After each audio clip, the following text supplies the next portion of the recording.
Olá, minha gente, que novidade, coisa boa. Estamos aqui no programa Café com Bispo e uma novidade é que nós estamos também no YouTube com o programa Café com Bispo. Hoje é dia 16 de janeiro, já chegamos na metade do primeiro mês do ano. Como corre velozmente o relógio, como as coisas estão acontecendo com uma velocidade tão grande. Eu saúdo a todos os que nos ouvem pela rádio, os que nos assistem também aqui pelo YouTube. Eu saúdo com paz, desejando a você que está me vendo pela primeira vez esse ano um feliz 2022 e que a gente siga de cabeça erguida, com o coração firme, com a mente firme, firmados e alicerçados em Cristo, para que esse ano seja um ano de sucesso para todos nós. Eu estou aqui no café, no nosso delicioso café, aqui à minha esquerda, pastor João Silveira. Muito bom dia, pastor João. Bom dia, meu querido bispo. Bom dia, companheiros do programa, ouvintes, participantes. É um prazer muito grande estar com vocês, mais uma vez, para discorrermos sobre aquilo que o Espírito Santo nos trouxer pela palavra de Deus. Muito bom dia, pastor Eliel Monteiro. Bom dia, bispo. Bom dia, pastor João. Bom dia, queridos amigos. Que bom agora essa novidade, né? A gente não pode desprezar o rádio, que é um dos veículos mais antigos dessa comunicação, ou o mais antigo. É a nossa mais antiga comunidade.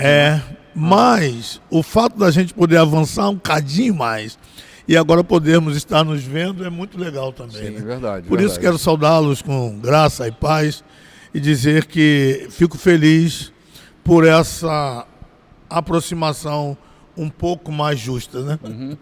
Estamos assim cara a cara agora, né? Cara a cara. Gente, nós estamos mergulhados na segunda epístola de Paulo aos Coríntios. Aqui, para você que nos assiste pela primeira vez, nós seguimos o padrão de reflexão, lendo um livro do início ao fim e fazendo nossos comentários nos versículos que nos chamam a atenção. Então, a gente está lendo o Novo Testamento já há anos, né? Nós estamos lendo e relendo, lendo e relendo, principalmente focado nas epístolas, que são as primeiras instruções, antes até que o Evangelho fosse escrito por João Marcos, as cartas paulinas já estavam circulando, né? Então, as cartas são esse documento mais antigo da igreja, João, né? A igreja era fundamentada nas fábulas das velhas caducas, nos recalques mais sofridos das pessoas mais velhas, e Paulo então decide organizar uma linha de pensamento para dar consistência e firmeza àquela tenra fé que as pessoas estavam professando. Né? Diga-se de passagem que o fez de maneira excelente, né, mano? Insubstituível. Insubstituível. Nós estamos aqui no capítulo 7, eu queria ler junto com você, no versículo 11, ressaltando que nós temos usado, na maior parte das vezes, uma versão chamada A Mensagem. Essa versão é uma versão contemporânea que foi editada pela editora Vida, uma versão muito oportuna, e a gente vem trabalhando ela, não que outras versões não devam ser consideradas, é claro que sim, mas a gente tem usado ela como assim, o fundamento do nosso argumento, ok? E eu leio aqui, retomando, né, porque no programa próximo passado nós falamos sobre o versículo 10 até o versículo 13, mas eu vou retomar aqui porque o conteúdo desse texto é fantástico. Diz assim: a tristeza que nos aproxima de Deus age assim. Então Paulo está dizendo que há uma tristeza que nos aproxima de Deus. Há tristezas que podem nos afastar, mas há tristezas que nos aproximam de Deus, e elas agem assim. Ela abala nossas estruturas e nos leva de volta ao caminho da salvação. jamais lamentamos ter experimentado esse tipo de dor. Deixa eu parar aqui, porque depois a gente vai falar da tristeza que nos afasta, né? Uhum. Olha que coisa espetacular. Há uma ferramenta que Deus usa, que é a dor e o sofrimento, que gera tristeza, com uma finalidade: nos tornar pessoas melhores.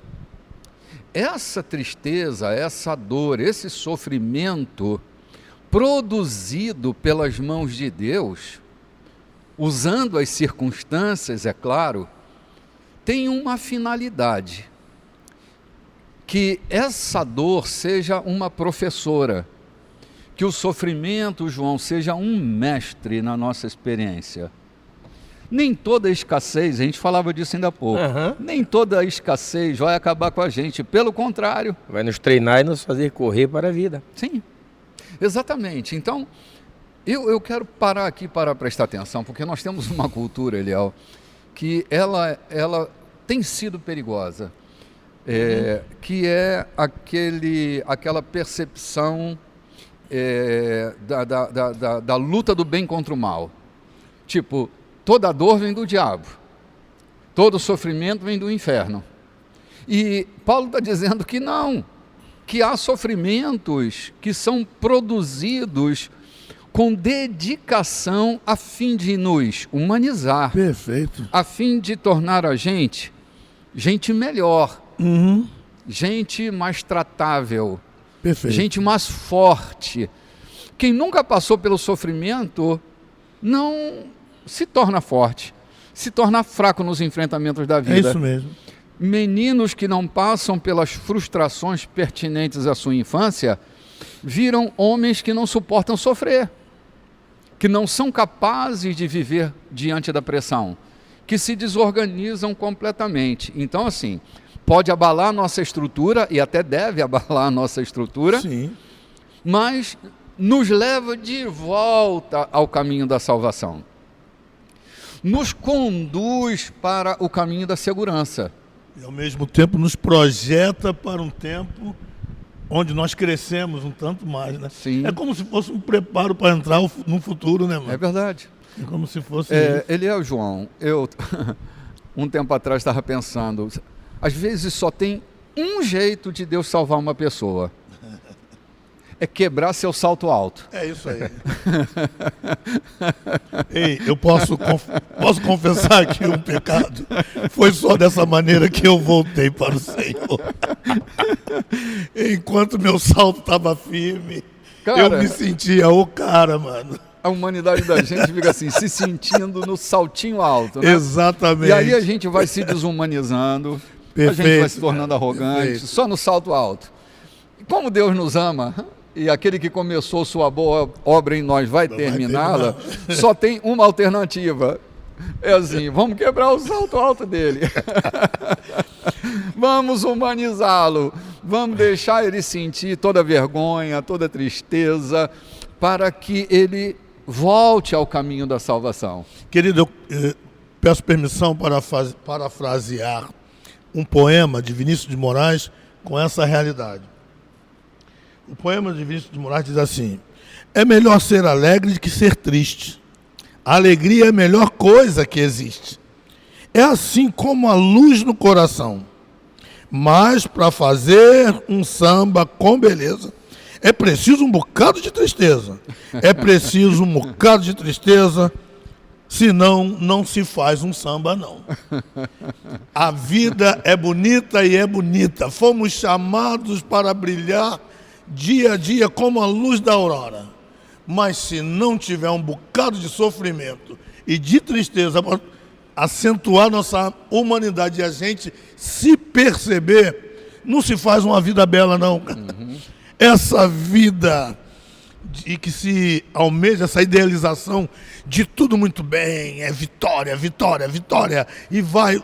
Gente, isso não existe, e isso tiraria toda a beleza e não promoveria crescimento, né?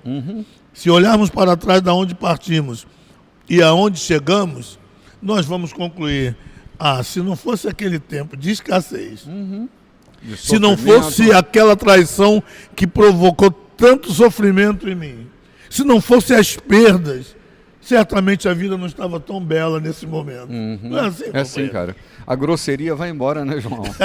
Nós na Baixada acabamos de atravessar uma fase chamada verão, que é o período não chuvoso, e percebemos uma mudança muito grande nas florestas, na beleza das florestas. O que acontece? O ipê não floriu.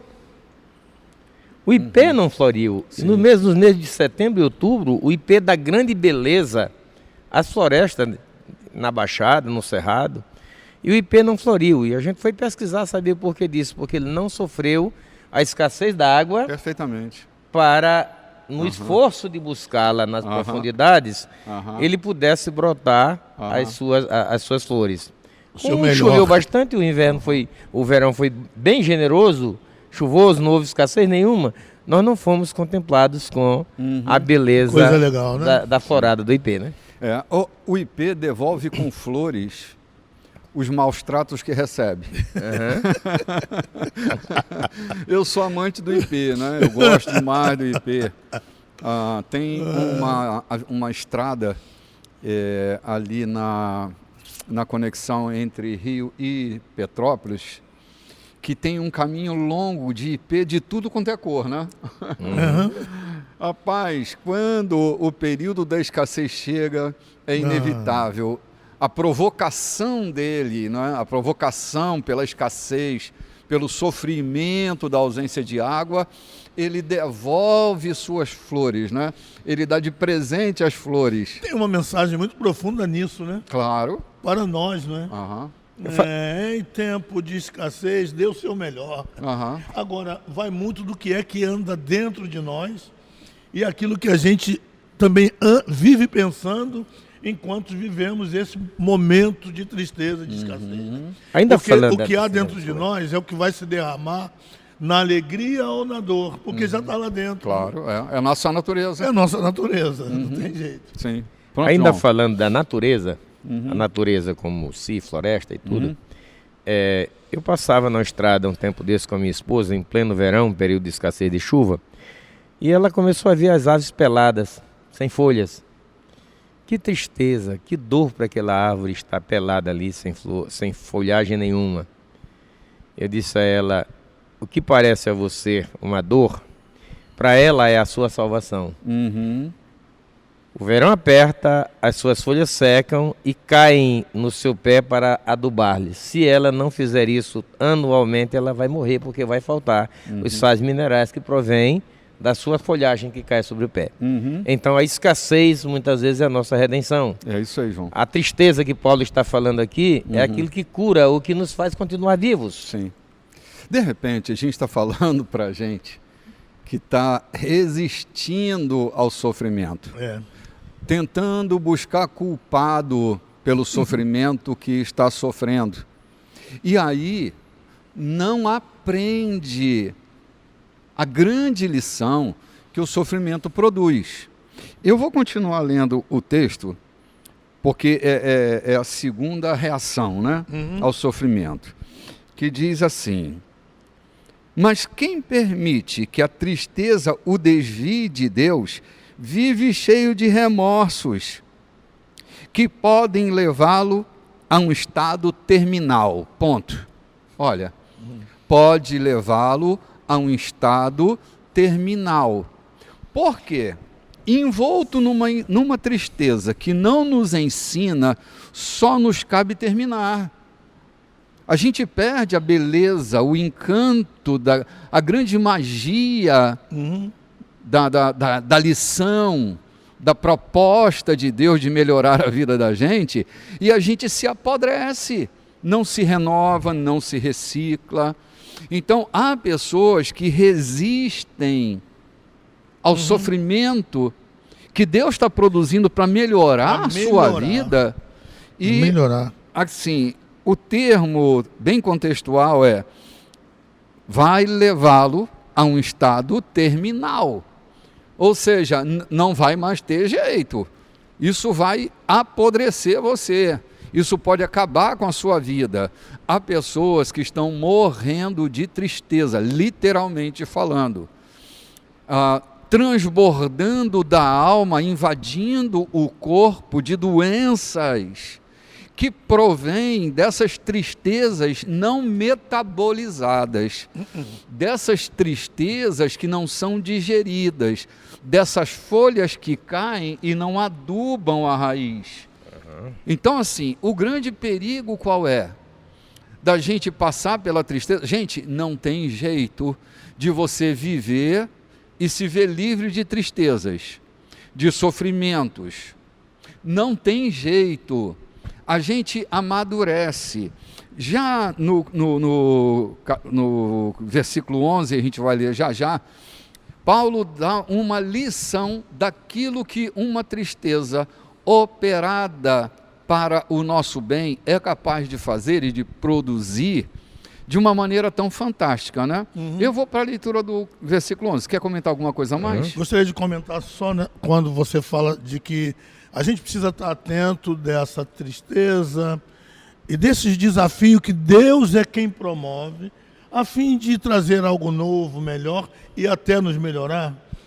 E eu ando há um tempo repetindo primeiramente para mim mesmo esse versículo da carta de São Paulo aos Colossenses, o versículo 9 do capítulo 1, que diz: Deus dê a vocês mente sábia e espiritual, para que adquiram uma compreensão perfeita de como Deus trabalha. É isso.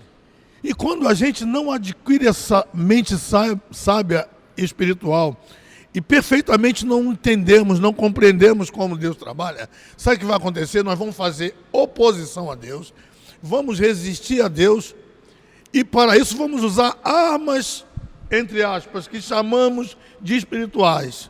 Vamos jejuar, vamos fazer vigília, vamos fazer votos, para tentar anular aquilo que o próprio Deus está fazendo. Porque a gente não está compreendendo que é assim que Ele está trabalhando em nossa vida naquele momento. Portanto, queridos, não desprezem. Eu gosto também, quando é o salmista que diz, né? Considere o Senhor, não sei se é salmista ou se é Salomão, considere o Senhor em todo o tempo. Então, assim, na minha vida, o que está acontecendo é uma ação divina, ainda que Ele queira usar o inominável para me fustigar, mas é Ele quem está fazendo. É assim que eu considero o Senhor. É Jesus em mim todos os dias até que Ele volte, até que os séculos sejam consumados. Penso, bispo, que é com essa visão que a gente vai parar de tomar caminhos equivocados para viver momentos e momentos, experiências com Deus. Sim. Vai ficar achando que isso está vindo, como você disse, que a gente fica nessa dualidade, o que é bom vem de Deus, o que é ruim vem do diabo. E se a gente continuar nessa infantilidade, a gente vai perder coisas excelentes que Deus vai estar fazendo na nossa vida e não vai perceber. Sim, verdade. Obrigado. Viu? Verdade. Nada, imagina. Alguma consideração, João? Posso ir Não, para tudo o bem. próximo? Gente, a gente precisa parar para considerar isso de verdade. Como Deus tem trabalhado para melhorar a nossa vida. E como Ele vai continuar trabalhando. Perfeito. Eu vou ler o versículo 11, que diz assim: agora digam-me, não são maravilhosos os caminhos que a tristeza toma para nos aproximar de Deus? São. Vocês estão mais vivos. Olha, Ora, pois. vocês estão mais vivos. Claro que sim. Vocês estão mais cuidadosos. Vocês estão mais sensíveis. Vocês estão mais reverentes. Vocês estão mais humanos. Vocês estão mais apaixonados. Vocês estão mais responsáveis. Olha quanta coisa. Mais vivos, mais cuidadosos, mais sensíveis, mais reverentes, mais humanos, mais apaixonados, mais responsáveis. Paulo coloca 7 coisas que melhoram a vida daqueles que aprendem com a tristeza, que aprendem com a dor, que são capazes de se permitirem, de se deixarem mudar naquilo que precisa ser mudado. Então é bom a gente parar para pensar nisso que está acontecendo. Não é uma coisa maravilhosa essa, João? Entendendo, bispo, que não devemos sair procurando nos contundir para poder ser chamada a atenção, para entender aquilo, ou seja, procurar dor, procurar problemas para que a gente se corrija de forma nenhuma. Não é isso que Paulo está dizendo. Paulo está dizendo se caso acontecer a tristeza, não morra com ela ou não morra por ela, mas aproveite e faça um aproveitamento, faça uma edificação na sua vida, tenha proveito, seja nessa dor, nessa tristeza, mais sensato, adquira mais fortaleza, mais graça, seja mais alegre dentro da própria tristeza, porque é possível sim viver alegre na própria tristeza. Então isso não quer dizer, então eu para viver, para me corrigir, eu preciso esperar que a tristeza me abata, que o problema me abata. Não, senhor. Nós podemos viver andando de glória em glória, sem nos desviarmos de diante de Deus e crescendo diante dele. Agora o que o Paulo está dizendo é, se a tristeza, ou quando vier uma tristeza, não faça dela uma forma de sucumbir e morrer. Não se desvie de Deus. Não se desvie de Deus, mas busque nele, porque você vai encontrar caminhos que outra hora não encontrou. Exatamente isso. Vou continuar a leitura. Por qualquer ângulo, o resultado foi maior pureza de coração. Era isso o que eu mais estava esperando quando escrevi a carta a vocês. Minha maior preocupação não era com aquele que agiu errado, mas com vocês. Eu queria que vocês compreendessem e agissem de acordo com os profundos laços que nos unem diante de Deus. Foi o que aconteceu e nos sentimos muito bem com isso. Cara, essa síndrome de Adão, que é tão perigosa, da gente estar sempre transferindo para o outro que errou, né? E a gente não se percebe, não se enxerga.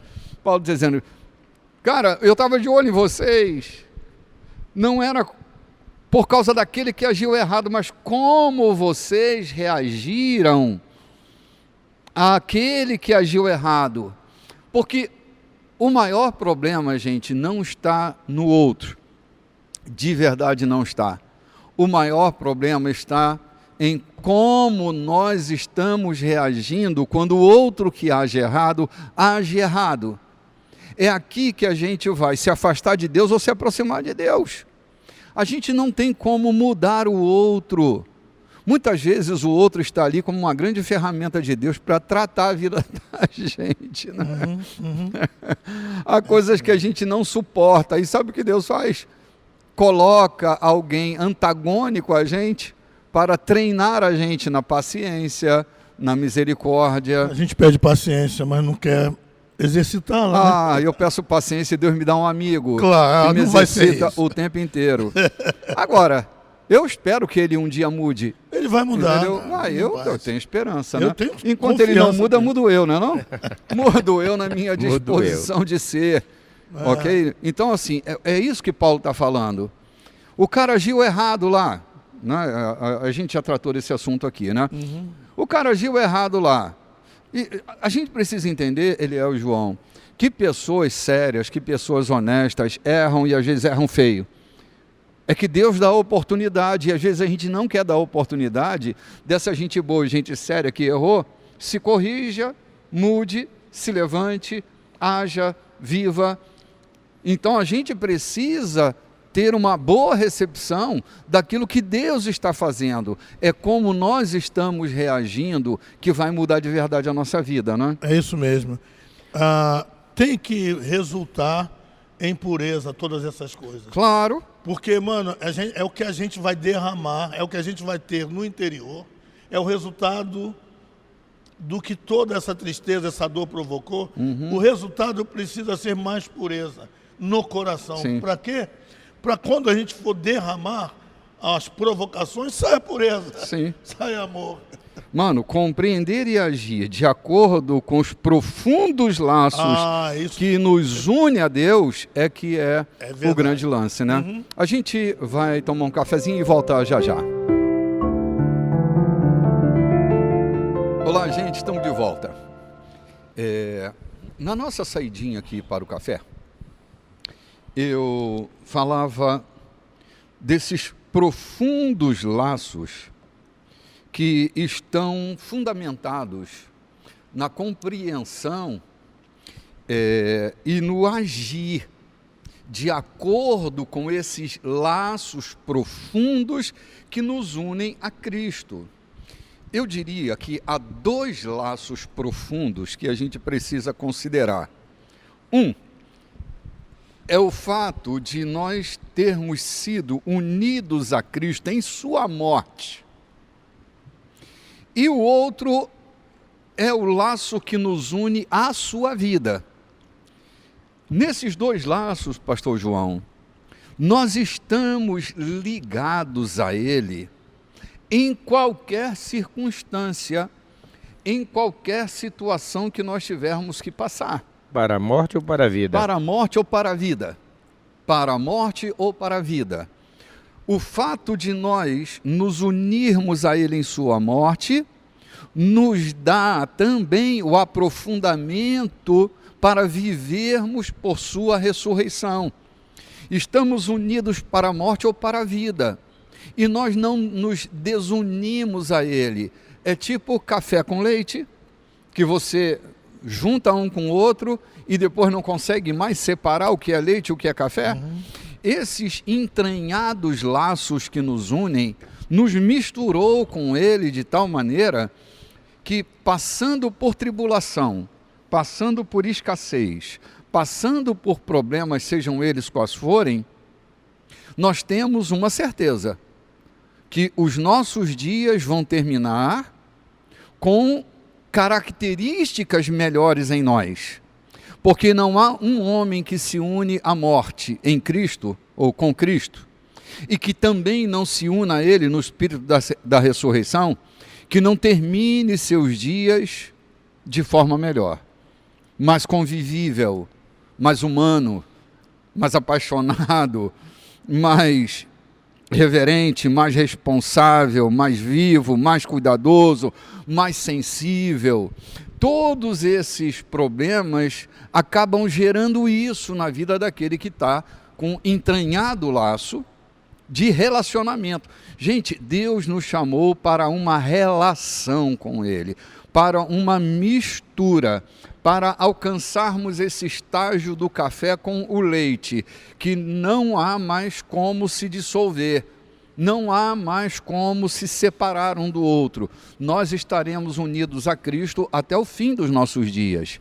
E é isso que gera essa consistência toda em nós. Não é isso mesmo, querido John?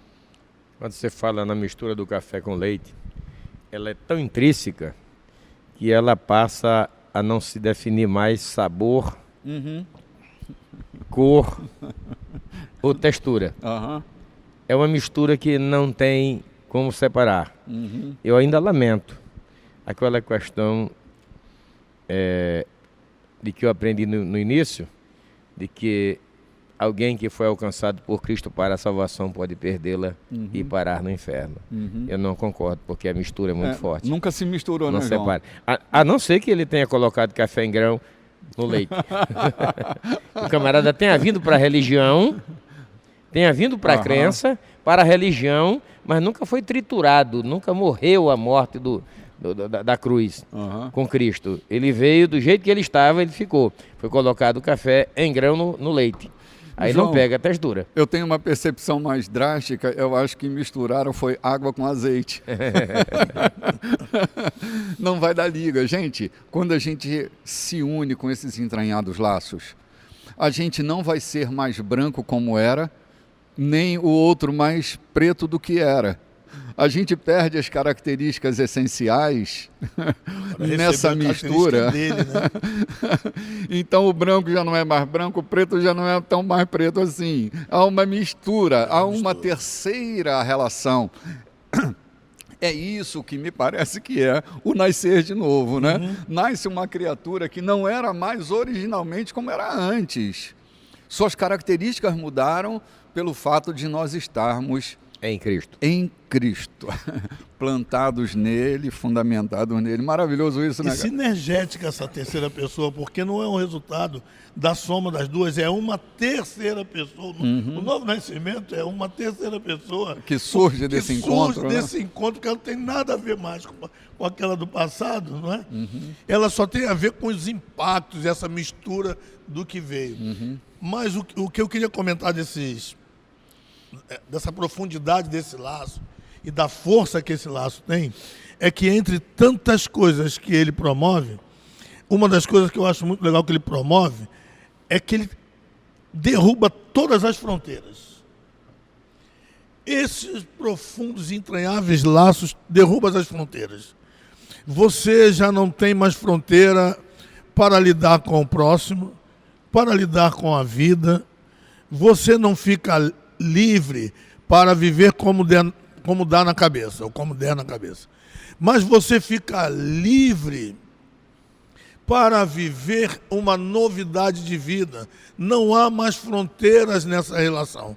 Outra coisa que eu percebo que esse laço provoca é uma visceralidade, que a mistura é tão profunda que há momentos que a gente já não sabe se é ele que está agindo ou se somos nós quem estamos agindo. E por último eu queria lembrar de uma terceira, né, coisa que esse laço promove, que é essa estranha mania da gente enfrentar aquilo que para toda a humanidade parece impossível. Esse laço tão estreitado nos leva a uma vida de que o que é impossível para nós humanos, mas está dentro do propósito de Deus, esquece, é impossível só para nós. E a gente começa a olhar para aquilo que é impossível com ânimo, confiança, esperança. Esse profundo e entranhável laço em Jesus Cristo nos faz, como acabou de dizer o Bispo Renato, uma nova criatura. A gente nasce de novo, gente. Uma pessoa que jamais imaginamos poder ser. Aquele que roubava não rouba mais, antes trabalha para ajudar quem precisa. Olha o que esse laço faz. E por aí vai. Então, que a gente tenha consciência de que laço é esse que nos une, né? Parece um laço simbiótico, né? Sim. É um laço simbiótico, onde a gente se apropria da natureza do outro e o outro se beneficia com a nossa própria natureza. Perfeito, cara, perfeito. Essa é uma palavra que eu tenho encontrado como adequada para falar desses entranhados laços que nos unem a Deus. O que produziu, sabe, aquela coisa da criança que está amamentando, buscando uma relação simbiótica com a mãe? E fica aquele olhinho. E fica com aquele olhinho olhando para a mãe corresponde e a criança vai sendo alimentada pelo olhar da mãe, pela fala da mãe, e ela vai ser constituída nessa fala e nesse olhar. Dessa relação simbiótica é que os nossos entranhados laços em Deus, em Cristo, vai forjando essa criatura nova. Perfeito. Gente, nós estamos em Cristo para qualquer coisa. Nós vamos suportar os momentos mais difíceis da nossa vida, porque nós estamos com Ele, João. Há um discurso na igreja de uma prosperidade irresponsável que garante que o fato de estarmos unidos a Cristo faz com que a gente prospere financeiramente sem parar, que a gente não tenha nenhuma demanda neurótica na gente, que a gente não se desorganize. Não, gente. Em Cristo, nós estamos vivendo uma natureza humana preenchida pela natureza dele, mas quando a nossa natureza humana tem um ato falho, a presença dele nos fortalece, nos dá essa força de superação. Então, não dá, João, para a gente viver um evangelho de confissão positiva o tempo inteiro. Porque a gente não funciona só no positivo. Há coisas negativas que também vão constituir uma boa formação em cada um de nós. E a gente precisa estar com os olhos abertos para a gente não ter aí uma fantasia evangélica, né?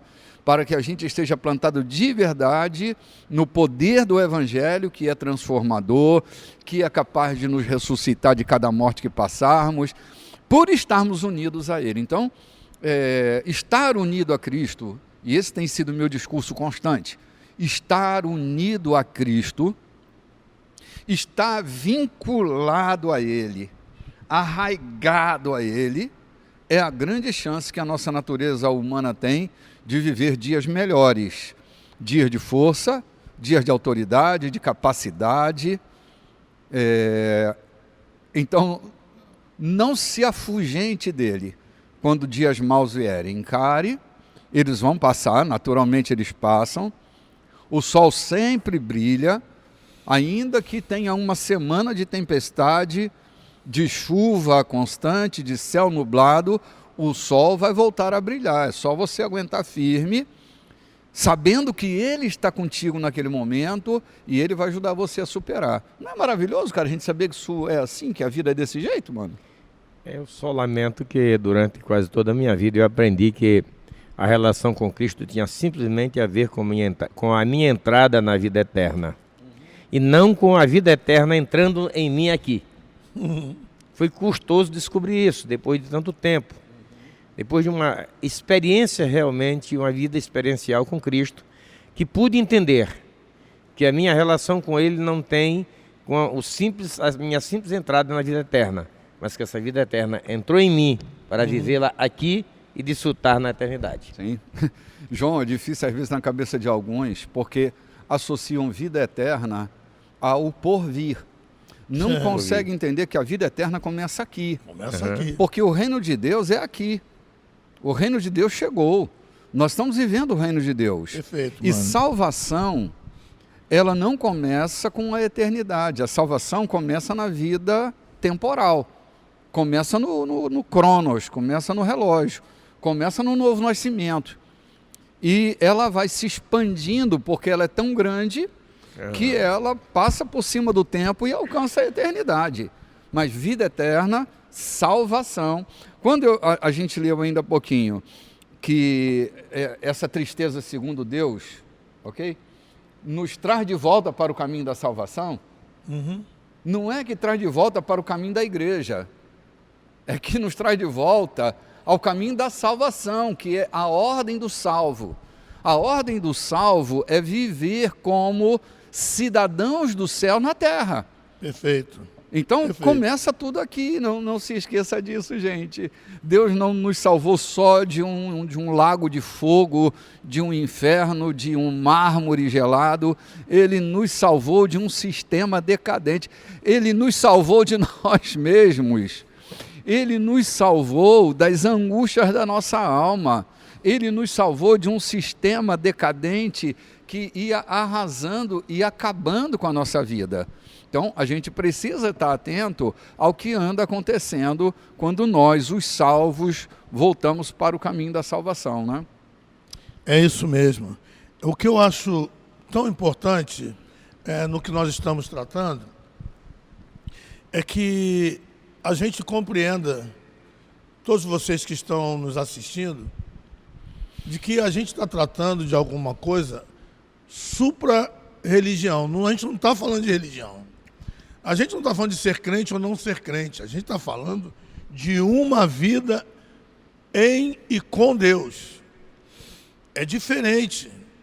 Eu gostei quando você falou que quando ele diz que essa tristeza em Deus, partindo da vontade de Deus, nos leva de volta à salvação, ao caminho da salvação, e não é o caminho, não é de volta à igreja, é porque não está se tratando de uma religiosidade, de encontros culticos, e nada contra isso, que eu vivo de encontros culticos também, faz parte da minha experiência no dia a dia, faz parte da visceralidade do Cristo em mim, estar me encontrando com a congregação e prestar culto a Deus, mas nós não estamos tratando disso no momento, nós estamos tratando de uma vida que acontece de verdade, na experiência do passo a passo na jornada da vida. Acontece indo para o mercado, para o escritório, para a escola, para o trabalho, para as transações. Essa vida está acontecendo o tempo inteiro. É disso que a gente está tratando. São essas ações e reações que precisam ser vividas por alguém transformado, com essa chegada impactante, com essa mistura impactante de Jesus em nós. Esperança da glória, né? Esperança de tudo novo novamente. Então, quem nos ouve nesse momento, quem nos assiste, precisa entender, não adianta você estar tentando fazer ligações dessa fala com uma relação antiga, religiosa, presa a tabus e a tantas fronteiras, a tantos pedágios para se viver com Jesus. Você não vai entender o que a gente está falando, porque nós estamos falando de uma vida encarnada, não é? Uma experiência encarnada, é Jesus mesmo em nós. Eu vou estar com vocês todos os dias, até a consumação dos séculos. Isso é legal, que ele não está só com a gente, mas ele também está em a gente, né? Ele está em nós, né, João? Em nós. Como o pé está em o sapato. Exatamente. Ele está no meio de nós. Eu estava lendo um texto do... Bom, esqueci o nome dele, é Paulo Passos. Ele dizia assim, que andam repetindo que Deus está acima de todos. E ele diz, mais do que está acima de todos, ele está entre nós. Não. Mas ele está entre nós. Ele está, eu diria que ele está em nós, né? Eu aprofundando mais isso, eu diria que Deus está em nós. É verdade que também está entre nós, e é verdade que está acima de todos, por causa de sua soberania. Está acima dos querubins, né? Está acima dos querubins. Mas ele está em nós. E a sua vida tem mudado tudo.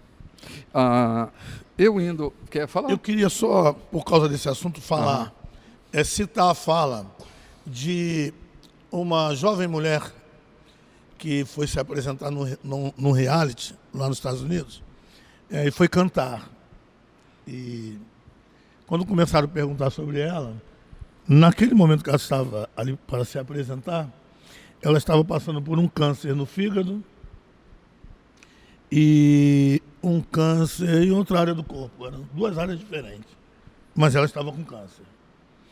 E nas muitas perguntas que os jurados fizeram a ela, numa delas ela respondeu assim: você não pode esperar até que a vida não seja mais difícil antes de decidir ser feliz. Olha a profundidade disso. A menina está ali com 2 cânceres severos. E está dizendo, eu decidi ser feliz, por isso eu vim aqui dar o meu melhor, porque cantar é tudo que eu sei fazer de melhor. Antes de que a vida deixe de ser difícil, eu decidi ser feliz. E por isso eu estou aqui.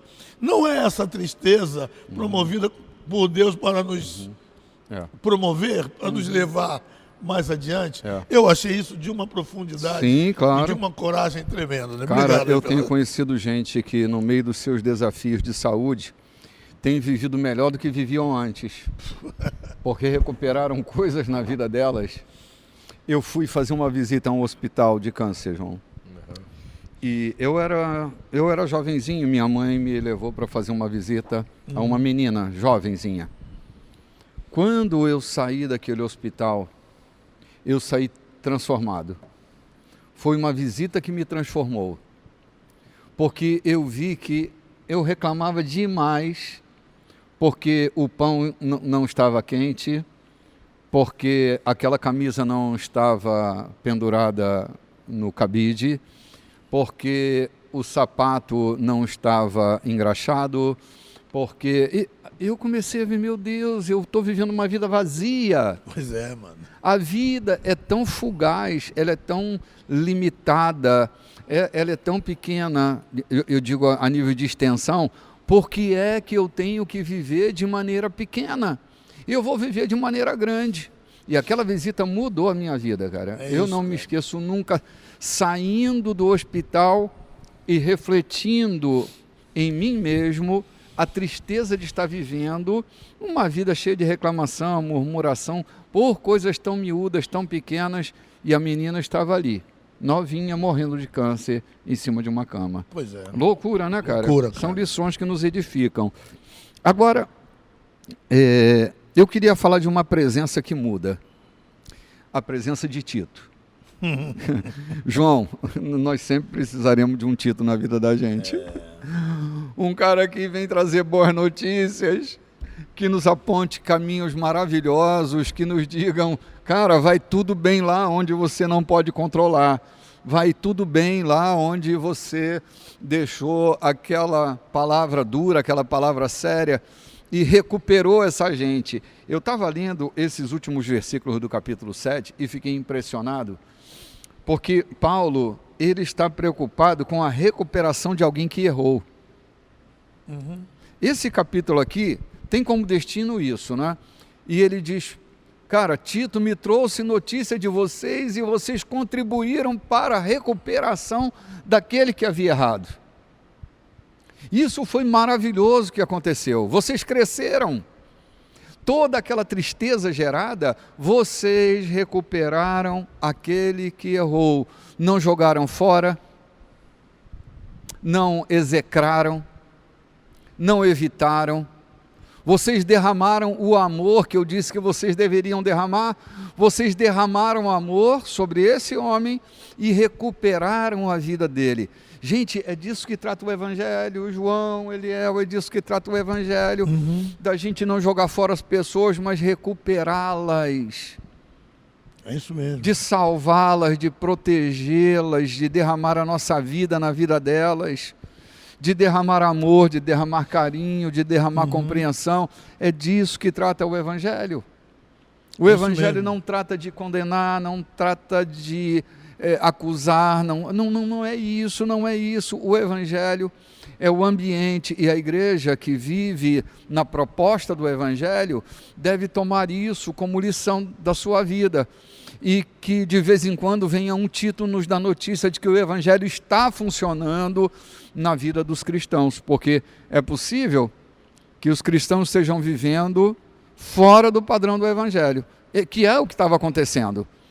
Até que ele traz o padrão do Evangelho e diz, cara, que bom que Tito veio dar notícias de que o Evangelho de verdade está funcionando na vida de vocês e vocês recuperaram esse homem que estava sofrendo. Sabe, né? mano, essa tua fala de o Evangelho funcionando, é bom a gente se atentar para isso, né? Que o Evangelho é completamente funcional. Então, se nada está acontecendo na nossa vida, no que diz respeito a uma mudança, para que estejamos melhor para a vida, melhores para a vida, a gente precisa se questionar, porque o Evangelho precisa funcionar em nós, com mudanças interiores, né? Tudo começa lá dentro, né? Porque lá dentro é o que sai, é o que a gente vive aqui fora, é o que tá lá, é como a gente está lá dentro. E o Evangelho precisa funcionar lá dentro, nos tornando mais reflexivos, considerando, respeitando, buscando compreender as pessoas. Essa coisa de facilitar a vida dos... Olha, se você ainda não viveu essa experiência, busque essa experiência, porque é possível que depois tu queira dar um baile, soltar fogos, de você atravessar a vida de alguém para facilitar essa pessoa.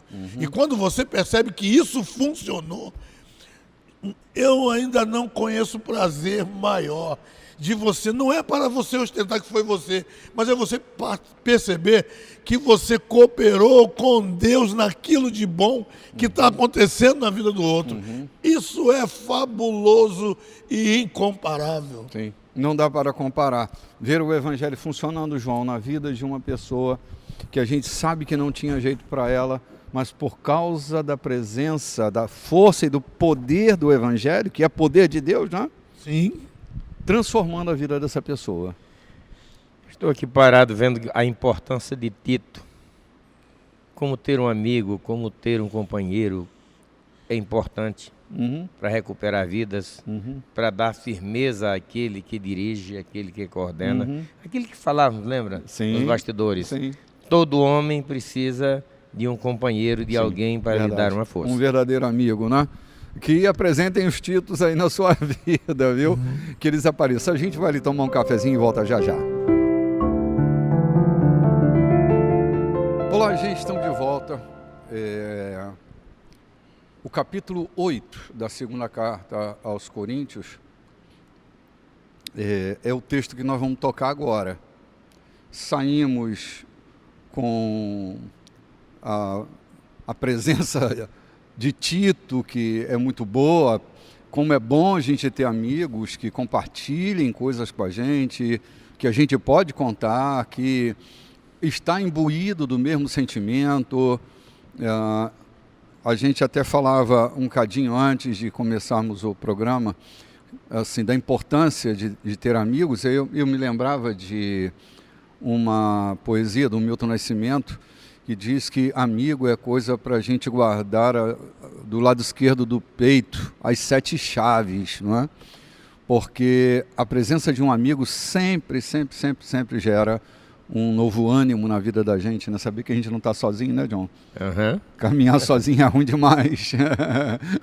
A gente não é ermitão, a gente não foi feito para viver dentro das cavernas, mas para os enlaces, para as relações, para os afetos. Então, bendito Tito.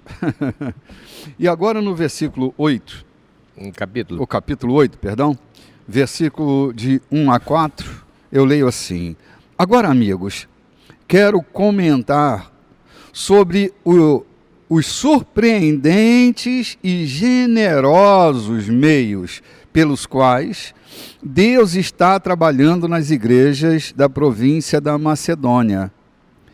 Sérios problemas aconteceram naquelas igrejas, pressionando ao máximo o povo.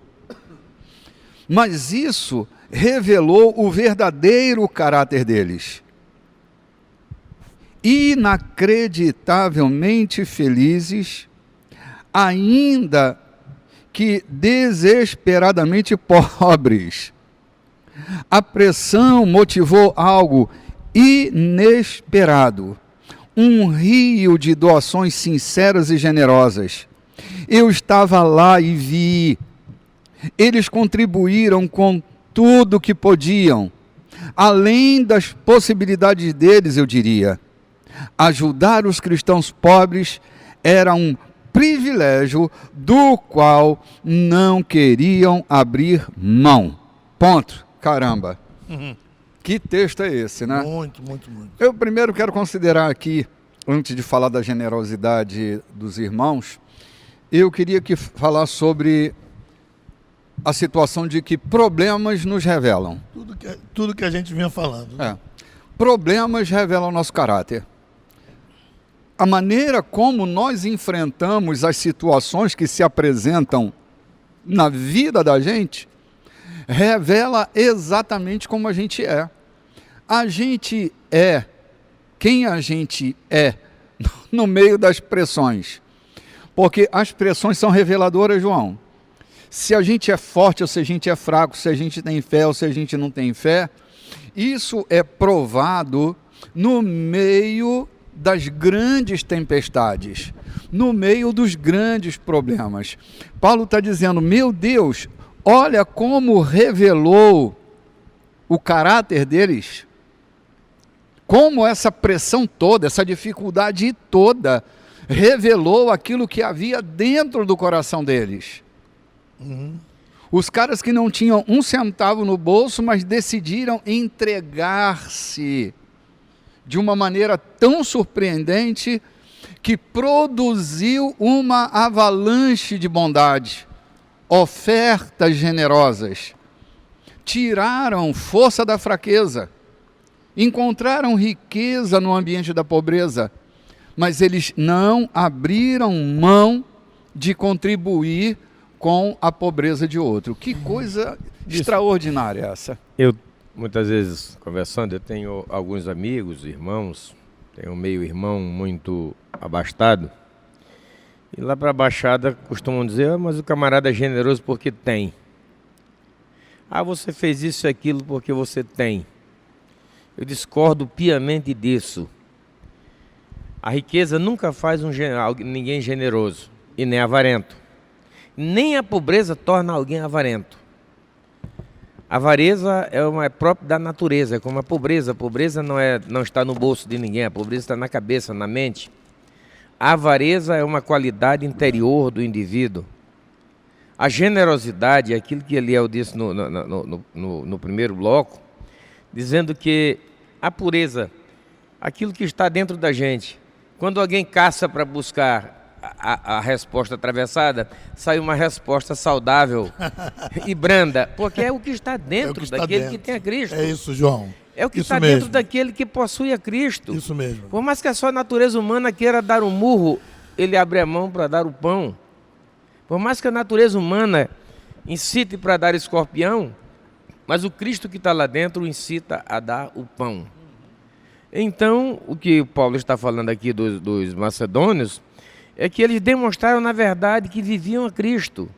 Que dentro daquela região pobre, daqueles homens que não tinham nada, que estavam sofrendo dificuldades, talvez até para se alimentarem, conseguiram uma doação imensa para os irmãos que estavam em dificuldades, talvez em Jerusalém, né?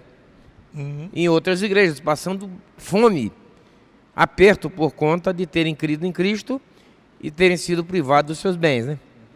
E Paulo está falando isso, o que eu quero só fechar aqui dizendo, é que isto é resultado de um coração que tem Cristo na vida, não é que tem uma religião, não é que tem uma crença, não é que tem uma denominação dentro de si, e não é que tem um ministério sobre os seus ombros, mas aquele que tem a Cristo.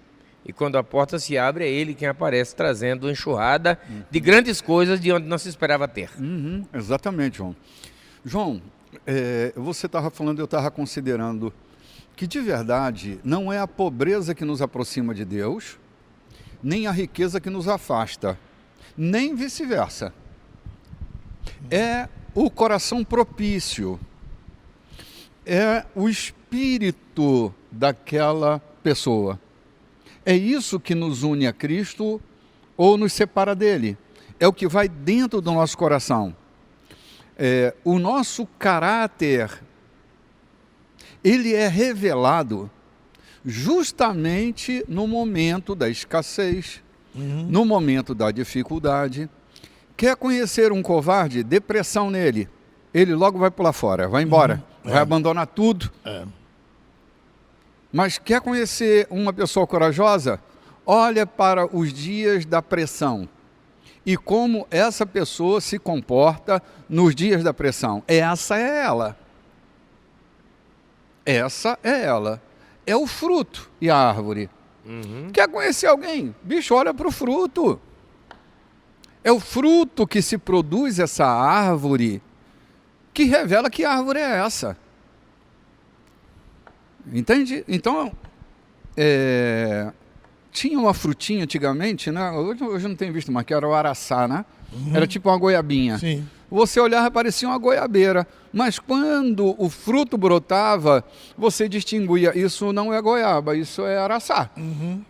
Se parecem, mas não são. Se tocasse o dente, sai água dos olhos, né? Então, assim, a gente precisa estar vivendo e experimentando o que de fato tem acontecido dentro da gente. Cristo tem transformado a vida da gente Ou a gente está sendo conformado ao longo da trajetória, reparando no nosso comportamento, mas desatento conforme a nossa nova natureza. Então, a pressão, ela é inevitável. Inevitável. A gente precisa compreender que nunca estaremos faltos completamente de alguma coisa que não tenhamos o que dar. Os discípulos se assustaram, não é? Na primeira multiplicação dos pães, a noite vem chegando, eles estão percebendo que o povo daqui a pouco precisa comer, estão distantes do comércio e vão a Jesus: despeça ao povo, mestre. Essa gente precisa comer, etc, etc. E Jesus diz a eles, numa versão, Jesus diz a eles: dai vós a eles o que comer.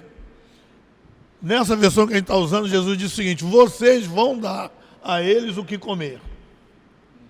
E os caras saltam para trás e dizem: como vamos fazer isso? Como se dissesse: nós não temos. Jesus está dizendo: tem, né? Tem. O que vocês têm? São 5 pães. E alguns peixinhos. Então vocês aqui. têm. Então tem. Mas é pouco, mas tem. Traga isso para mim aqui. Jesus trava. Para mim, a lição que fica é o seguinte: tudo bem, fazia parte da história o acontecimento. Mas se eles tivessem ousados, eles poderiam chegar com outra fala para Jesus: Senhor, precisamos pegar esses elementos aqui e apresentar a Deus para que Deus multiplique isso, porque é tudo que a gente tem para alimentar essa gente. Ou seja, é tirar força da fraqueza. Ou seja, é na hora que tudo cresce agigantadamente diante de nós, dizendo não vai dar, é que a gente olha já transformados, já tendo nascido de novo. Vou voltar ao capítulo anterior: o laço estreitado, amarrado na morte e na ressurreição, que a gente olha para o gigante, seja qual for o gigante, a gente diz: temos uma aliança com ele. Nós vamos passar por isso. Então o caminho é esse, não tem outro caminho. Léo, no versículo 7, Paulo está concitando aos coríntios para que imitem os macedônios. Agora veja a diferença que está entre a capacidade, entre a riqueza na cidade de Corinto e as igrejas na Macedônia. Estavam servindo de exemplo. Aqueles que pareciam que nada tinham, estavam sendo chamados, aliás, os que tinham muito estavam sendo chamados para imitar aqueles que nada tinham. Não era para jogar o que tinham fora, mas era para ser generosos. Eu fico lembrando aqui também, gosto de usar sempre esse termo: Israel sofria com 3 anos e meio de seca, sem chover. Então estava faltando o quê? Água. Qual era a grande escassez? Água. Qual era o bem mais valioso? Água. Mais do que ouro. Água. Mais do que o petróleo. Água. Aí de repente Elias se A apresenta. crise hídrica. E de repente Elias se apresenta e diz: eu quero água para botar nessa. E não era pouca, né, E João? não era pouco, eram 360 litros. Segundo o historiador, era 1 litro para cada ano, para cada dia do ano, né? Aham. E ele repetiu ali até que completasse o período de seca todo, 1 litro de água por cada dia de seca, segundo o historiador. Aham. Então era o mais precioso, era o bem mais precioso. Elias, tu é doido, nós vamos acabar com a nossa água, nós vamos jogar, tu está ficando doido.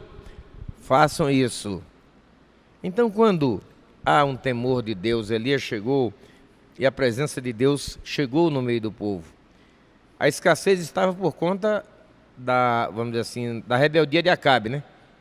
De repente chega Elias, o cenário muda, a presença divina começa a agir. Quero água. Essa já secou, água de novo. Onde foram buscar? Não sei. Não sei se tinha alguém com água escondida.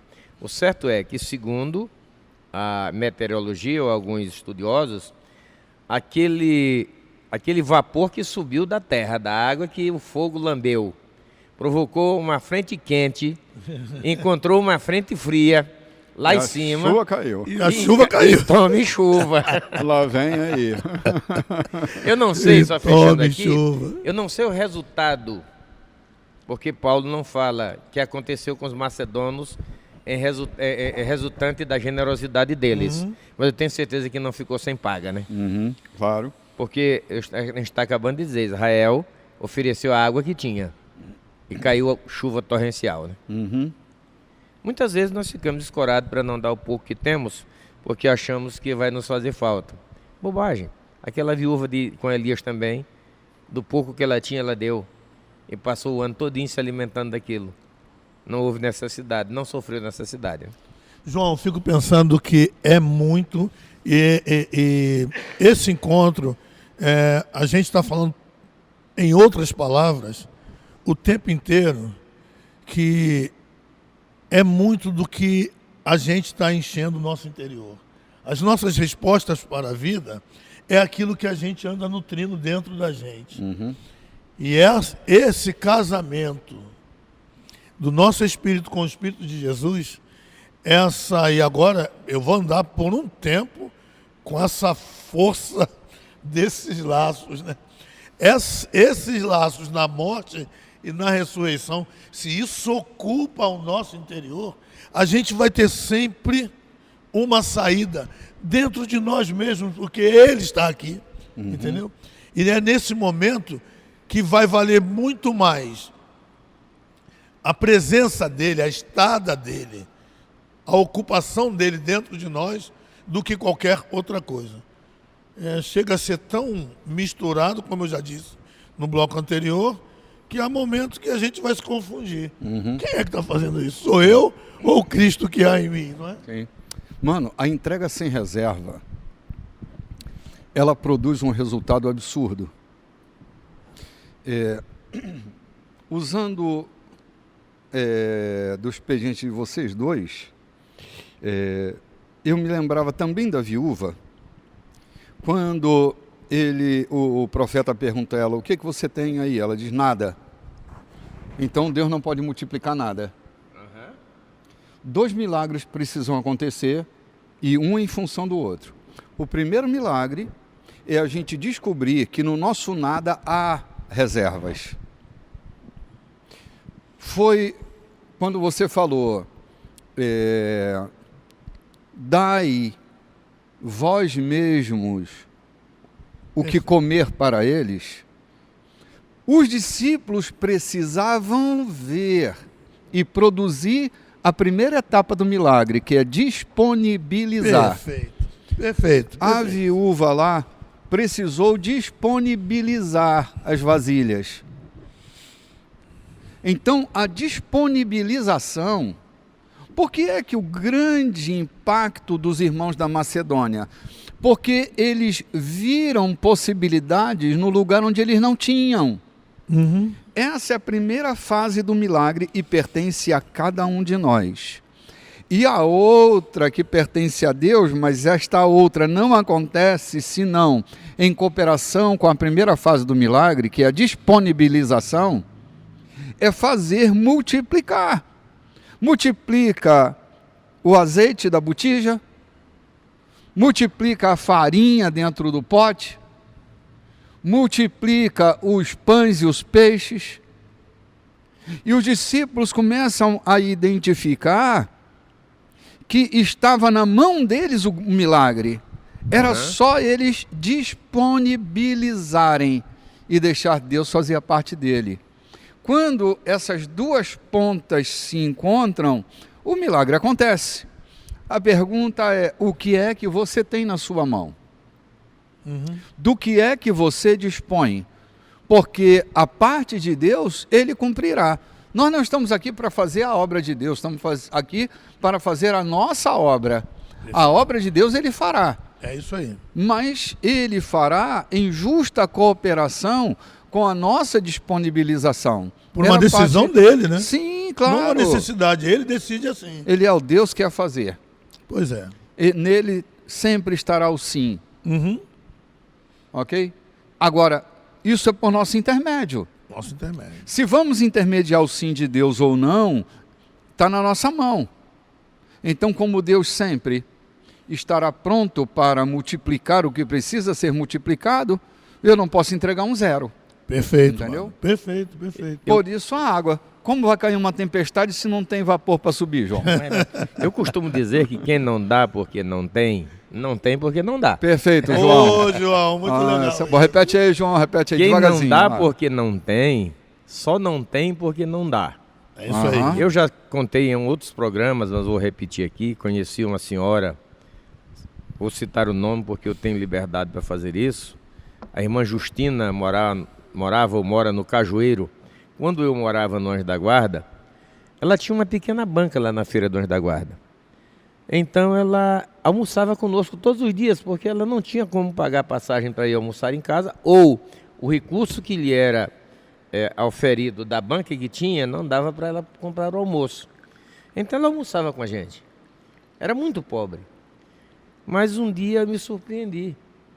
Num sábado, final de mês, ela recorria a todos os comerciantes da região e preparava no mínimo 10 cestas básicas para levar para a comunidade do Cajueiro, onde ela vivia, que tinha grande necessidade. Veja que alguém que está almoçando à dispensa de outro, por falta de recurso, ter a coragem de chegar no sábado, no final do mês, lá no Cajueiro, com 10 cestas básicas para alimentar aquele pessoal, é realmente quem tira de onde não tem. Isso é uma loucura, né, João? É loucura. Loucura mesmo. Mas é verdade. Todo mundo conhece ela lá. Eu, o João, a minha família toda conhece. A irmã Justina. Olha, quem não tem... Como é que é? Quem não dá porque Quem não tem, quem não dá porque não tem, só não tem porque não dá. Então, esse é um chavão bem bacana que Eu a também gente gosto, pode gostei estar muito dele. repetindo aí na vida da gente, né, Pois Léo? é, pois Que é. coisa impressionante. Muito. Quantas histórias. Houve momentos, João, que eu tive a impressão que Deus só estava me abençoando porque eu estava abençoando alguém. Que não abençoar aquela pessoa significava secar para mim também. Porque assim, como um depósito, assim, é que no banco de Deus, ele faz depósitos nas nossas contas para que outras pessoas sejam alcançadas. A impressão que eu tenho é que na medida em que eu não sirvo a outra ponta, o rio seca na minha vida. Porque eu não deixo fluir.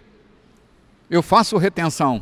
Em outras palavras, a única maneira de manter a fonte viva é jorrando, é sendo um rio que alimenta outros. Eu posso contar mais Se não, na nascente do rio, a fonte vai secar, porque esse rio não alimenta ninguém. É verdade, cara. Eu posso contar mais uma experiência da gente. Ontem eu e minha esposa chorávamos, recebendo uma senhora lá em casa. Quando eu ainda era muito novo, morando na capital, sem pai e sem mãe, jogado, eu fui parar, eu e a minha irmã fomos parar num quarto de aluguel dos casarões ali do centro histórico. Então havia uma senhora que alugava os casarões e sublocava para esses rapazes e moças que estavam por aí quase jogados, que saíam dos centros caixeirais e etc. E essa senhora nos deu, além de nos ter alugado o quarto, ela nos dava uma assistência materna. Quer dizer, ela não tinha para nos dar o aluguel, mas ela nos dava uma assistência materna. E não só a mim e a minha irmã, mas a tantos quantos se hospedavam. Foi mãe de tanta gente. Quando ontem eu me deparo com essa senhora lá no nosso comércio, lá na nossa casa, sentada almoçando na nossa mesa, com alegria, e a gente falando disso e chorando. Porque ela está sendo muito bem acolhida por nós. Eu disse a ela, quem diria, Dona Maria, que naquele tempo que a gente comia uma salsicha com ovo ali, por necessidade, você um dia poderia almoçar na casa de um dos seus filhos, dos seus abrigados, né? E ela dizendo, para Deus não há nada impossível. Quando você planta, há sempre o que colher. É impressionante, né, cara? Impressionante. Tô lindo, eu não resisti. Gente, não dá para a gente deixar de fazer o bem. A quem quer que seja. Porque essa é a maneira de Deus agir em nós.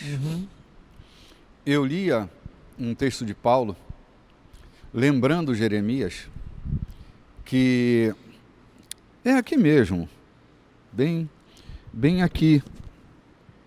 Bom, não vou me deter muito tempo aqui não, mas é exatamente aqui, no capítulo 6, que, lembrando Jeremias, Paulo diz assim: eu vou me mover. Está aqui, ó. Capítulo 6, versículo 14 a 18, ó. Vou viver neles e neles vou me mover. Vou ser o Deus deles e eles serão o meu povo. É isso. Entender que Deus se move por meio de nós é fazer chegar a esses destinos a intenção de Deus. Então, assim, se uma entrega precisa ser feita, então que ela seja sem reserva, que ela seja cheia de amor, com espírito de generosidade, com o desejo de servir a outra ponta, fazer cumprir esse circuito preparado por Deus na vida daqueles que Ele tem interesse em salvar. Ele podia usar muitas coisas, muitas formas, mas às vezes decide usar-nos para fazer com que esse circuito aconteça. A gente está vendo as grandes tragédias aí agora, das águas dos rios que são retidas, e aí as comportas não suportam e a tragédia aconteça. Gente, nós não fomos chamados para sermos retentores dessas águas, mas para termos a leveza dos rios e deixar a água correr. Sermos canais de fato. Canais de fato. A gente vai ali tomar mais um cafezinho e volta já. Muito bem, gente, estamos de volta. Lembrando que, e essa fala de Paulo me chama muita atenção, no finalzinho do versículo 4 do capítulo 8, que ele diz assim: os irmãos lá da Macedônia, eles não queriam perder o privilégio, eles não queriam abrir mão do privilégio de ajudar os irmãos que estavam em necessidade. Sabe, essa graça que poucos desejam, a graça de dar, a gente está revelando esse mistério, e é isso que, João, é misterioso e poderoso, que é deixar o fluxo da bondade de Deus escorrer através de nós. Quando eu vejo esses caras não queriam abrir mão, mesmo na pobreza deles, eles não queriam abrir mão de servir os irmãos que estavam passando grandes necessidades. Isso foi uma lição para todas as igrejas que Paulo supervisionava. Isso me impressionou muito, né? Agora vamos ao versículo 5 do capítulo 8. Foi tudo espontâneo, tudo ideia deles. Fomos apanhados desprevenidos.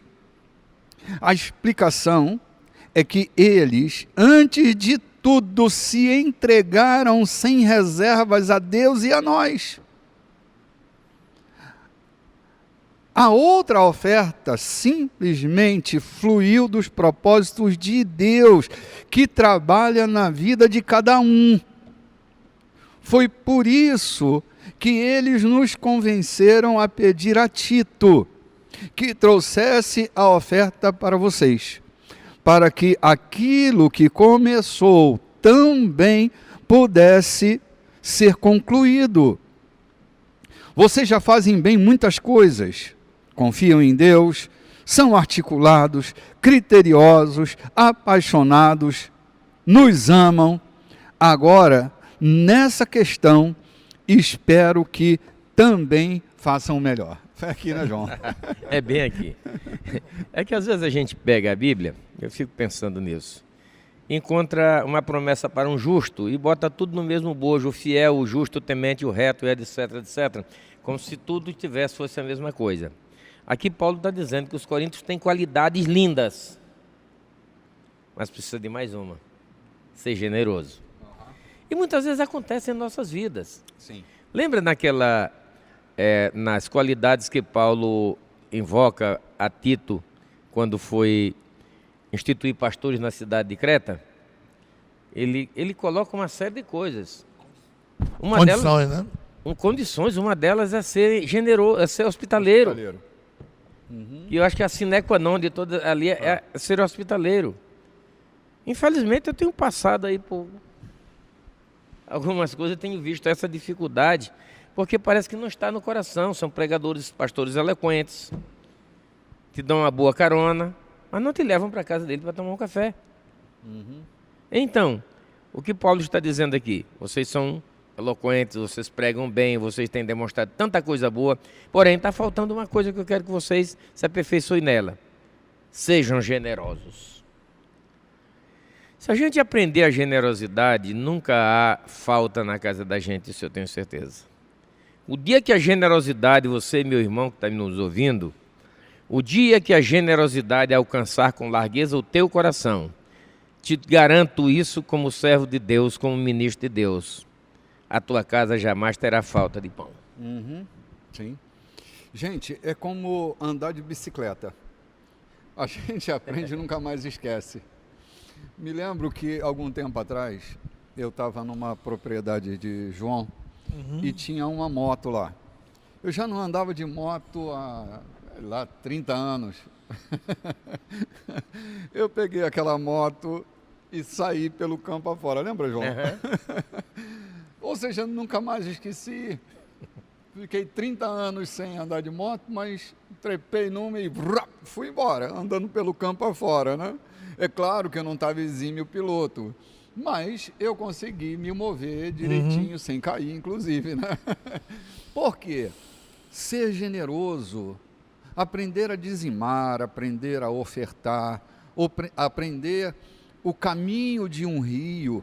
Gente, eu gosto muito daquela poesia acho que é de Osho, O Rio e o Oceano, que ele diz que quando o rio vai se aproximando do oceano, ele treme de pavor, porque vai deixar de ser rio. Aí ele diz assim, a questão não é deixar de ser rio, é tornar-se oceano. O rio não sabe que ele vai se tornar oceano. Vai ser maior. Vai ser maior, mais abundante. E ele está ali tremendo, vendo todo o seu passado, né, correr diante dos seus olhos, as paisagens, as águas se deslocando. Essa prosopopeia me leva a uma questão com a vida que é assim. Gente, não é a questão da gente preservar ser o rio. A gente está caminhando para ser oceano. E o caminho da generosidade é o caminho de se tornar oceano. É aqui que essa grande operação divina acontece na vida da gente. A gente não vai deixar de ser rio, a gente vai se tornar oceano. São rios se tornando oceano. Se você não conhece a poesia, você pode aí consultar na internet, O Rio e o Oceano. Eu tenho quase certeza que é de Osho. É uma poesia fantástica, linda, linda, linda, linda, né? Que remete ao caminho da vida. É como aquele cara que vai no caminho da fé e ele está se tornando a semelhança dele, mas ele fica resistindo, né? Não querendo. Não é uma questão, é uma questão de você mergulhar em Deus, se transformar na natureza divina. Esse é o caminho da vida, da grandeza da vida, né? Então, ser generoso é o caminho. Amor generoso. Eu acho que cabe, me perdoe então o teu tempo, Eliel, é que em off, antes que entrássemos no programa, eu e o Bispo estávamos conversando sobre... Eu estava conversando sobre um texto que estava lendo ontem, de Ageu 1:6. Comeis muito e não vos fartais, bebeis muito e não vos sacieis, vestis e não vos aqueceis, e o vosso salário tem sido posto em saco furado. E eu conheci esse texto há tanto tempo e ontem eu fui dar uma volta para saber o porquê que isso estava acontecendo. Entendi que é exatamente isso aqui, falta de generosidade com a casa de Deus. Não é falta de comida, não é falta de salário, não é falta de bebida. Pode estar acontecendo, né, na minha casa, na casa de quem quer que seja, exatamente isso. Ele diz, comeis muito, então tem muita comida. Bebeis bastante, bebeis muito, há muita bebida. Vos vestis, tem muito vestimento. Tem mas salário. nada disso sacia. Tem emprego. Tem salário. Mas nada disso enche a casa, nada disso tem, falta tudo, vaza tudo. A roupa que é para te vestir, perfeito, João. A engomadeira queima na hora que o teu terno que tu gastou tanto, entendeu? Então, água sanitária mancha aquela camisa água sanitária cara. mancha aquela camisa bonita, entendeu? Você vem da feira, o cachorro toma a tua sacola e vai embora com ela com a comida que tu ia comer. A farmácia engole outra parte do salário. A farmácia engole outra parte do salário.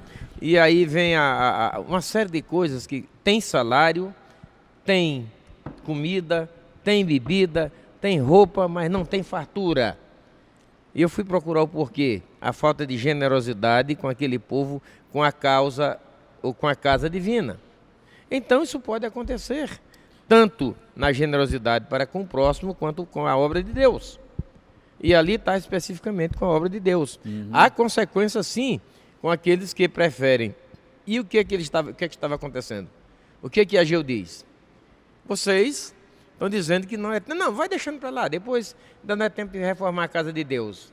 E quanto a de vocês, está no capricho. Ou seja, eu quero dizer que isso pode acontecer também enquanto você está comendo o melhor, está comprando o filé, e alguém chega pedindo para levar para casa, e você dá R$2 para ele levar para casa, ao invés de dar uma sacola de comida, talvez dê até a sua do filé para ele. Isso pode ter consequências, porque você prioriza demasiadamente o que é seu. Não é priorizar aquilo que você tem que fazer, é a sua responsabilidade. Mas é priorizar em demasia aquilo que é seu, aquilo que lhe pertence, aquilo que você quer, enquanto outros estão em dificuldade.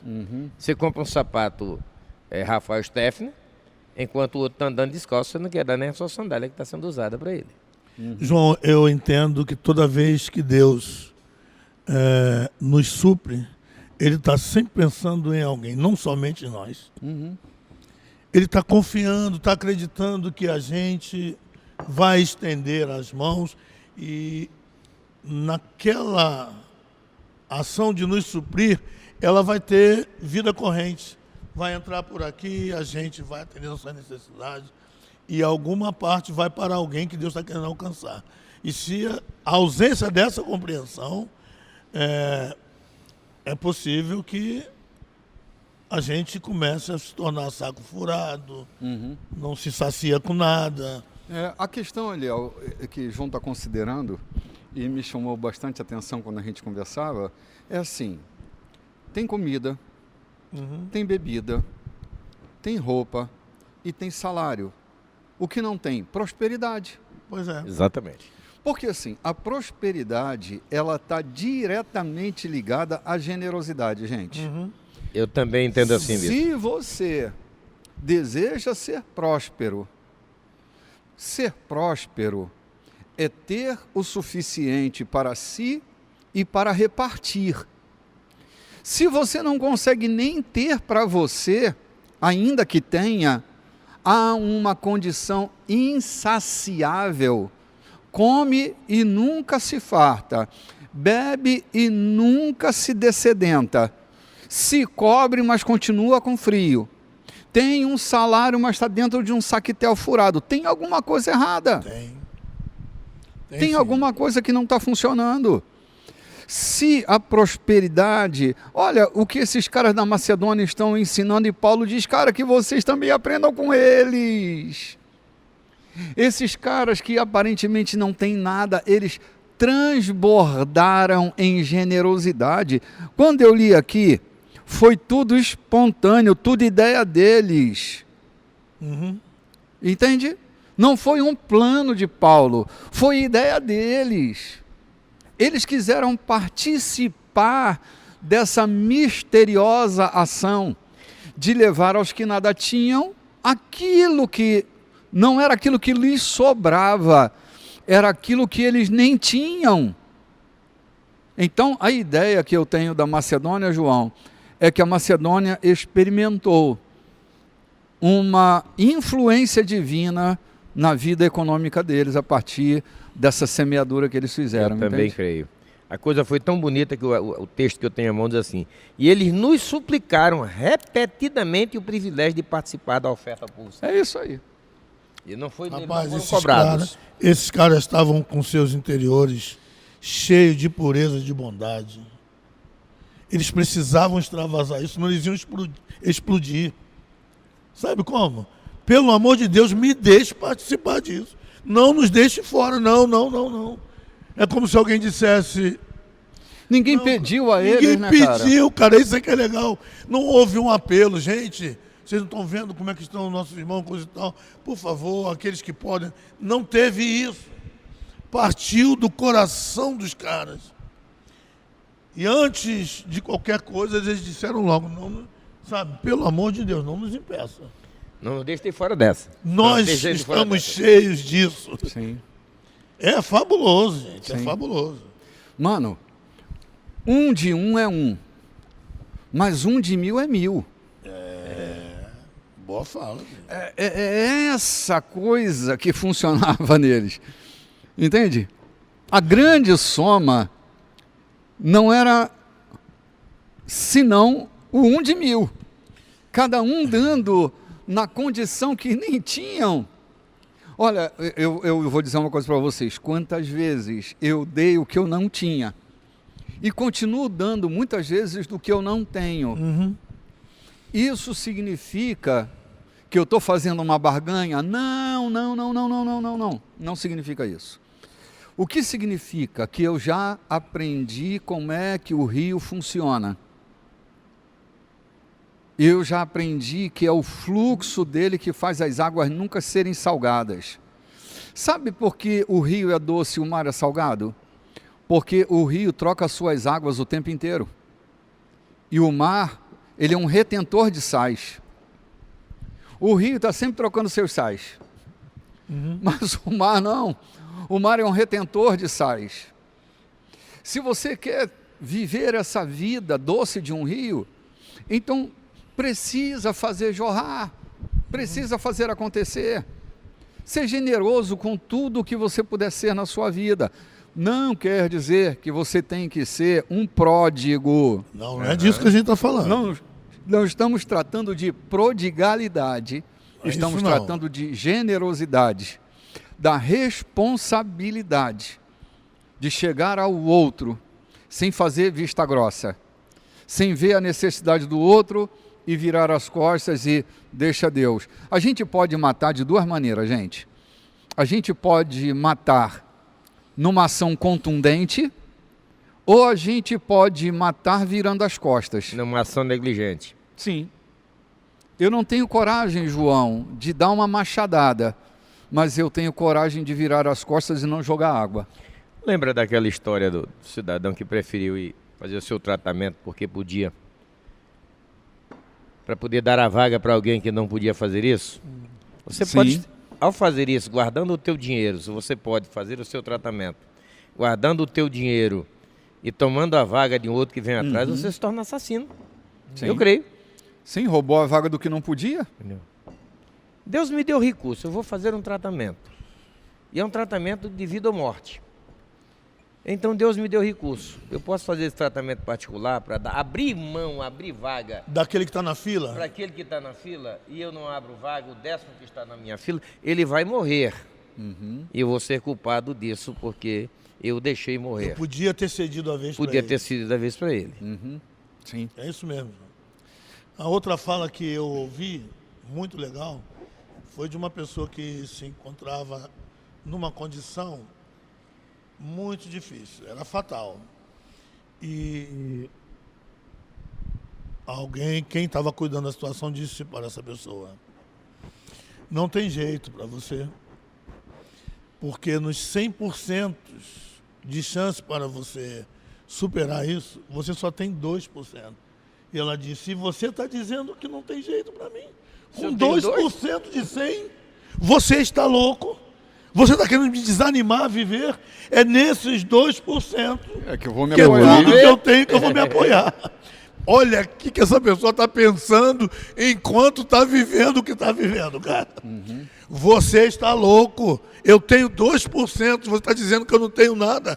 São esses 2% que eu vou me agarrar nele e vou chegar aonde preciso chegar. Eu vou superar. a partir de 2%. Muita coisa. Quanto representava de alimento para aquela multidão de 5 mil pessoas, aqueles 5 pães e 2 peixinhos? 0,0000. E alimentou, não foi? Pois é, João, pois é. Isso aí. Gente, aquilo que a gente coloca na mão de Deus, a gente tem a possibilidade da multiplicação. Aquilo que a gente retém só dá para um lanchinho. Só dá para um lanchinho. 5 pães e 2 peixes, né? Era um lanche. Era um lanche. Mas virou alimentação para milhares, né? Porque foi colocado na mão de Deus. Gente, Senhor, dai-nos o coração dos macedônios. É isso mesmo, João. que a gente seja possuído por esse coração. Que não tenhamos reservas. Que nós mesmos planejemos as boas ações, que conforme o inclinar do coração de Deus para o nosso coração, hajamos com essa interioridade, que Deus se mova através de nós, como é proposta dele mesmo, né? Vou me mover por eles. Eu gosto de pensar que Deus está sempre se movendo por mim. A lasqueira é quando eu não deixo, aí eu me sinto reprovado, me torno réprobo, mas quando eu deixo Deus agir por mim, eu beneficio, eu abençoo, eu transformo, que o nosso coração esteja entranhado com o coração dele, e assim a gente pode viver dias melhores, não é não? Perfeito, perfeito. Que bom terminar o programa aqui. Estamos terminando. Com o coração dos macedônios palpitando dentro dos nossos. Sim. Ok. Vocês confiam em Deus, são articulados, criteriosos, apaixonados e nos amam. Agora, nessa questão, espero que também façam o melhor. Que coisa linda. Ainda falta 4 minutinhos, eu vou ler mais um trechinho aqui. Versículo 8 e 9. Estamos chegando ao final. Não estou tentando dar ordens contra a vontade de vocês. Apresento o entusiasmo dos macedônios como um estímulo ao amor que há em vocês, na esperança de extrair o melhor de cada um. Vocês conhecem a graça generosa do Senhor Jesus Cristo. Ele era rico, mas deu tudo por nós, tornou-se pobre para que nós nos tornássemos ricos. Esse texto sempre me enche muito o coração. Porque, gente, Paulo não está tratando de uma questão monetária. Lembre-se de que a riqueza da qual Paulo está falando, que Jesus abre mão dela, era a riqueza de ser Deus. Ele abre mão da riqueza de ser Deus para assumir a pobreza da natureza humana, para que por meio desta natureza humana nós fôssemos enriquecidos. Esse foi o grande investimento da bondade, da generosidade e da grandeza. Ele abre mão da sua riqueza, assume a pobre natureza humana, para que por meio desta pobreza, eu e você tivéssemos acesso à sua grandeza. O nome disso? Generosidade. Porque Deus amou o mundo de tal maneira que deu seu Filho unigênito para que todo aquele que nele crê não pereça, mas tenha vida eterna. É disso que trata o assunto que Paulo está trazendo para os irmãos da igreja de Corinto. Porque generosidade sai diretamente do coração de Deus. Que nós alcancemos corações generosos. Que Deus encontre em nós corações que não sejam indiferentes. Que haja diferença na nossa percepção do outro, seja o outro quem for. Que nos entreolhemos e, na medida do inclinar do coração de Deus, nos movamos na direção do outro. Que o outro não tenha que passar pelos apertos que desnecessariamente passariam se nós tivéssemos um pouco mais de equidade na nossa distribuição, Perfeito. nas nossas ofertas generosas, nas nossas ofertas de amor. Foi bom ter estado com você durante essa primeira experiência que nós tivemos aqui pelo YouTube, você que nos assiste, nos ouvem pela rádio, a gente já está acostumado por aqui, né? Mas o pessoal do YouTube está tendo acesso às imagens do Café com Bispo pela primeira vez. Espero que tenha sido satisfatório para você. E na semana que vem nós vamos estar de volta aqui, né? Foi bom para você? Muito legal. Diferente um pouquinho, diferente, né? Estamos sofrendo uma adaptação, mas muito prazerosa. Muito legal estar aqui fazendo esse programa, entendendo que é uma nova maneira de comunicar o Evangelho naquilo que a gente já vem fazendo há tantos anos. Mas foi muito legal. Eu desejo um domingo abençoado, alegre, cheio de motivos e de razões para vocês cantarem, não é? Deus abençoe vocês. João, foi desconfortante ou foi tudo bem para você? Não, já nos era esperado há tanto tempo um dia poder fazer isso. Saber que isto é a expansão do reino de Deus, trazendo a palavra de Deus para a edificação de tantos que nos ouvem. Trazendo a expansão do reino de Deus, isso não é sacrificante nem um pouquinho. Aliás, porque já anelávamos isso há tanto tempo, né? É verdade. Glória a Deus que chegou o momento em que tudo aconteceu. Muito bem, gente. Agora vai estar funcionando aos domingos pela manhã a exposição aqui pelo YouTube. Você, pela rádio, vai continuar nos acompanhando. E agora, aos domingos pela manhã, às 9h30 da manhã, nós estamos com um encontro na nossa comunidade, que é um encontro de uma jornada, de uma terapia em grupo. Se você precisa estar num ambiente como esse, precisa melhorar sua condição emocional, venha estar conosco. Todo domingo, a partir das 9h30 da manhã, não vai ser transmitido ao vivo para nenhum tipo de rede social. A gente vai estar nesse sigilo do nosso encontro aqui, ok? Nos encontramos no próximo domingo. Forte abraço em todos vocês. Até mais. Shalom, meus irmãos.